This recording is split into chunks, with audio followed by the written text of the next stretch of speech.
pa Malawi Freedom Fighters 1, Malawi Freedom Fighters 1 ndapezeka ndili pa line tsopano.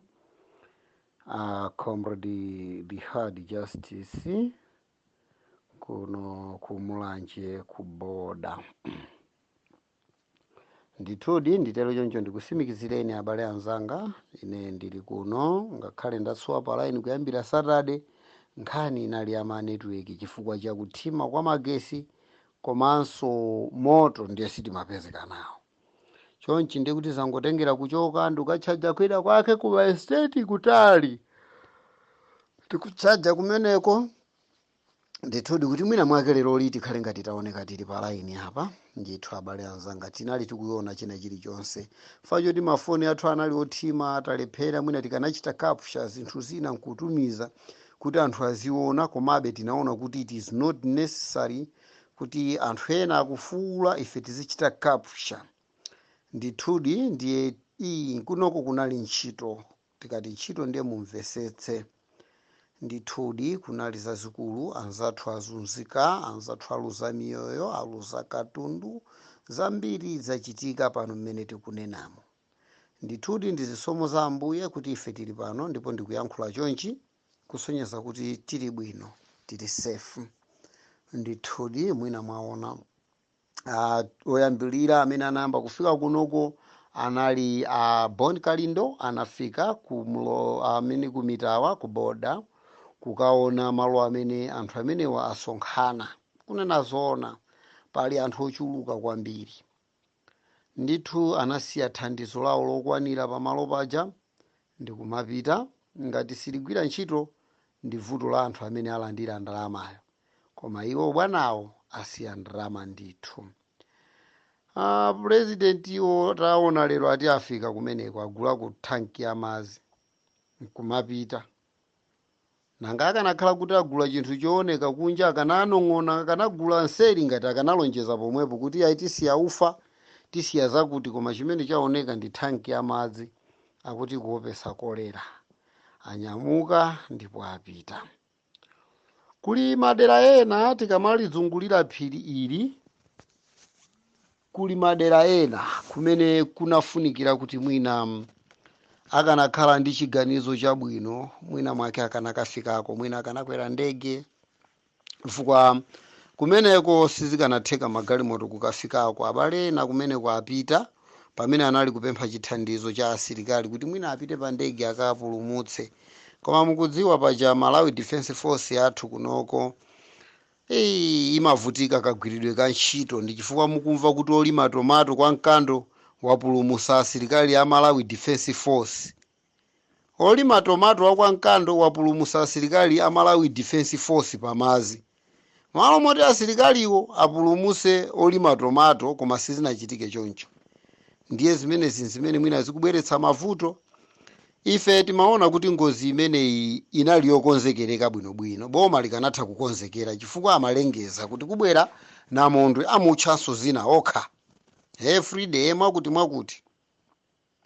Ndiye ngozi jaisanachitike timaona boma litazikonzekeretsa bwino. Kunoko ku boda tili ndi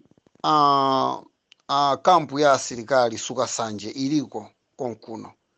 Moti timatha kuona kuti kampu imeneyo atayamba kukonzekera zimene chifukwa maziwa anaoneka kuti adusa kuti asilikali amene wanayenereka ayambe kusuntha kuchoka ku kampu kuja ndi kuyamba kumayenda kusata nsinjewu, kupangira kuti mazi akayamba kuvuta azilumikizana bwino ndi anzawo amene akanakwanitsa kuulusa ndege ndi kumatenga anthu ena malo ovuta nkumakasiya mbali zina.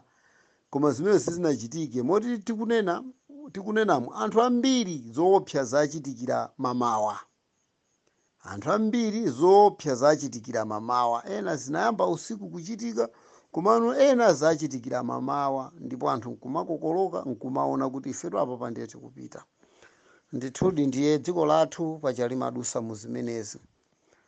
Ife tikudziwa bwino kunena kuti sopano ena akulira chonchi, ena season yawo yayamba, ena alemera chifukwa cha nsauso umenewu, ena agula magalimoto ndithu chifukwa cha nyengo zimenezi. Pamene ena akulira, ena ndi nthawi yawo yoti amwemwetere. tiyeni pokhala kuti ena tili kutali sitingakwanitse kuwafikira anzathu ali kuboda kuti ayikize m'mapemphero anzathu amene ali kumeneko, amene tili ndi kuthekera kuti tikuthandiza anzathu mwa njira ina iliyonse. Tiyeninso tichiteni chimodzimodzi kuwathandiza anzathuwo mwa njira ina iliyonse imene ife tingakwanitse kuti tikathandize. Ndikuti mphatso sichepa. Apurezidenti athandiza ndi madzi, Boni Kalindo athandiza ndi ndalama yosachepera 400,000. Ndithu apurezidenti atipasa thanki ya madzi. Ndikukhala ngati tuzili kuboda kuno. Ndiye mphatso yanu musayiderere, ngakhale machesi, ngakhale matochi, kugula china chilichonse, kaya ndi mchere omwewu. Zimenezo ndizokathandizira monga pano pa nyengo ya mvulayi, ndiye kuti nkugula malaitala ajawo kuwapasa anthu azikolezera moto. Akatero anzathu asunthako pang'ono, miyoyo yawo ayiwala okondedwa awo amene asiyana nawo. Mwaona zimene zikuchitika sopano, chifukwa chonena kuti kulibe anthu opulumutsa anzawo pa ngozi, anthu amene akupezeka amoyo koma atavulazidwa kwambiri ndi madzi, akumalipira kwa anthu onyamula machira anthu 6 kumapasa 30,000 kuti awolose, chifukwa kumalo kumene ali sikungapezeke galimoto. Ndi achonse konseko mpaka nakatuluke kumalo kumene galimoto ingathe ukayima, ndi kumalipira ma 30,000. Anthu 6 alese kumapezapo 5,000.